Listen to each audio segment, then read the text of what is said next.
Creating a briefing in Spider Impact helps assemble all your most critical presentation objects in one location. Before I build a briefing, I'll review one that has already been developed. On the primary navigation pane on the left, I'll select Briefings, click on Mobile World, and choose Select. I now see an existing briefing named Monthly Staff Meeting. I'll click Start in the upper right-hand corner to present it in full page mode. The briefing is comprised of 16 pages. The first is the Key Measure History dashboard. I can use the arrows on the top left to navigate one page at a time. I can also navigate directly to a particular page in the briefing by using the drop-down arrow, such as the sales report, which is the 6th page of the briefing. In this view, I see a number of items with their performance for the past year. At any time, I can drill down on a particular item, like sales revenue, by in this case clicking on the name. To get back, I'll select the Resume At option in the top left.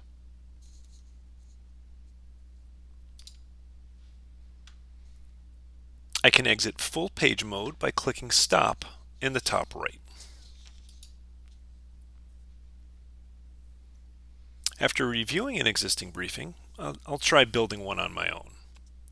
I'll start by selecting the appropriate organization in which to create the briefing in the top left. Once again, I'll click on Mobile World and choose Select. Next, up at the top, I'll select New Briefing. I'll provide a name, like Training, and select Create.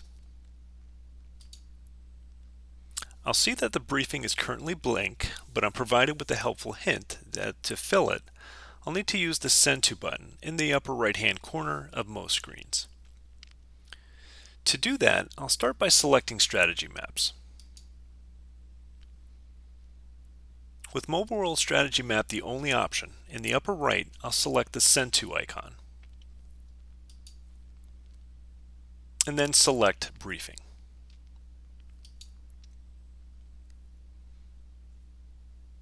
I can name the slide in the briefing anything I'd like, but I'll accept the default name. Towards the lower right, I'll select Training as my destination briefing, and then I'll click Save. Next, I'll add a dashboard to the briefing by selecting Dashboards. From the different dashboards that already exist, I'll select the Key Measure History dashboard, and once again select the Send To icon in the upper right. I'll select Briefing, accept the default slide name, select Training as my destination briefing, and click Save. Third, I'll add a report to the briefing by selecting Charts and Reports.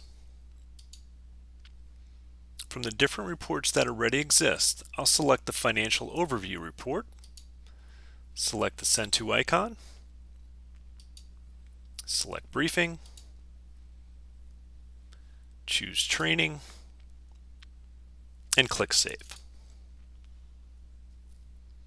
Next, I'll add a Scorecards view to the briefing by selecting Scorecards. I'll expand Financial, select the Increase Revenue objective, select the Send To icon, select Briefing, select Training, and then click Save. Lastly, I'll add an Initiative view to the briefing by selecting Initiatives.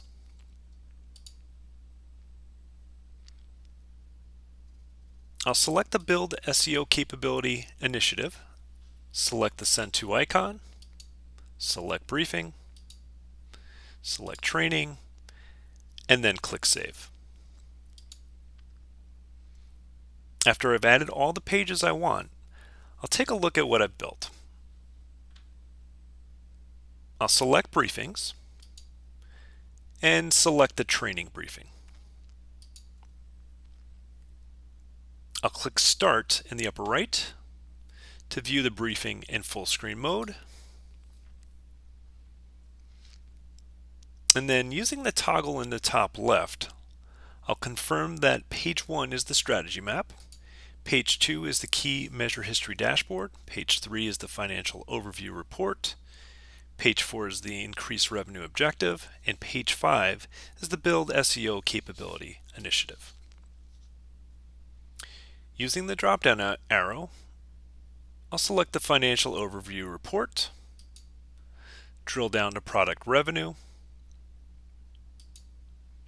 To navigate back, I'll click the Resume At option in the top left, and then click Stop in the top right to get out of full screen mode. At this point, I may want to edit the briefing by using either the Edit option in the secondary navigation pane or the Edit Briefing option next to Start in the top right. Either option will take me to the exact same place. In the Edit panel, I have a number of different options.